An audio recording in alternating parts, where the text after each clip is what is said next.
I hope our neighbors are not in the garden when I get home, just can't stand them. They are so selfish and rude. Why did we buy this house at all? We always have bad luck with neighbors. Oh no, here they are. What is it, Mercedes? You are upset again. Is it because of them? Whenever I see them, my day is spoiled. Can you believe? Today they again harvested unripe crop from the walnut tree. Why would they need unripe walnuts? Oh, I know why. They just want to annoy us because they don't like us. We are not good enough for them. The walnut tree is at the border of our properties, so it belongs to both of us, but they are the ones who always collect them early and I can't use them for my cooking. They're getting on my nerves. Oh God. Should I listen to these complaints every evening? Let's consult Lulu and Jose. We share the garden and we can't avoid them. They're most of the time in the garden. They're harvesting unripe walnuts just to annoy us. Otherwise, why would they need unripe walnuts? Therefore, every time we see them, we get upset. We even stopped greeting them. They just don't like us. What do you make of it, Jose? Well, it's a typical pre-conflict situation, when there is no communication and dialogue between parties involved. And misinterpretation and creation of enemy images dominating. I agree. Let's walk them through the basics of interest-based dialogue. Pablo, Mercedes, you are in a pre-conflict situation. If you ignore it and continue living in the tension, it will lead to an open conflict. If you want to prevent a conflict and its escalation, you should start an interest-based dialogue. Right now you are involved in so-called positional bargaining.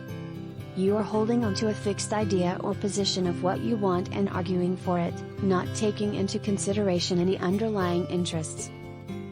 Let me explain. It's all about what you want and what you assume. You think you know what your neighbors are thinking about you.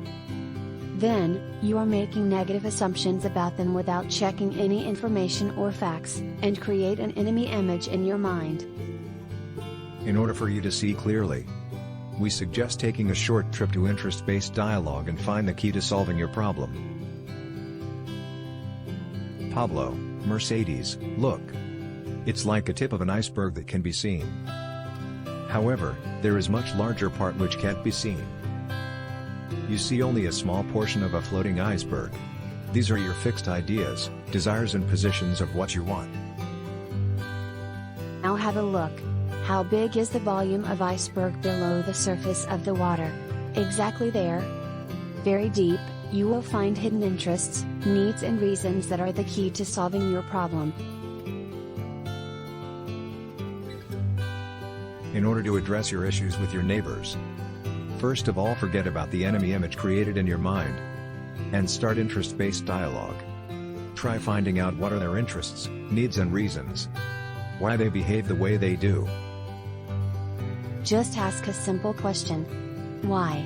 Why do they need unripe walnuts? And let them know your side of the story too, why you need those walnuts. Spend the time asking for the whys, and you will find a solution to your problem. It might lead you to a win-win outcome too. Now you see clearly what's the problem, don't you? I am so glad we talked. I would have never imagined that you need unripe walnuts for making sweet preserve. And I didn't know that you wanted to use ripe walnuts for cooking. I thought nobody needed those walnuts. So from next year onwards, I will collect some unripe walnuts for the preserve. And leave the rest of it on the tree, so you can gather them during harvesting time and use them for cooking. It's a great pleasure getting to knowing you, Olivia. I'm so glad we're neighbors. The pleasure is all mine. Mercedes, shall we have a tea with walnut preserve?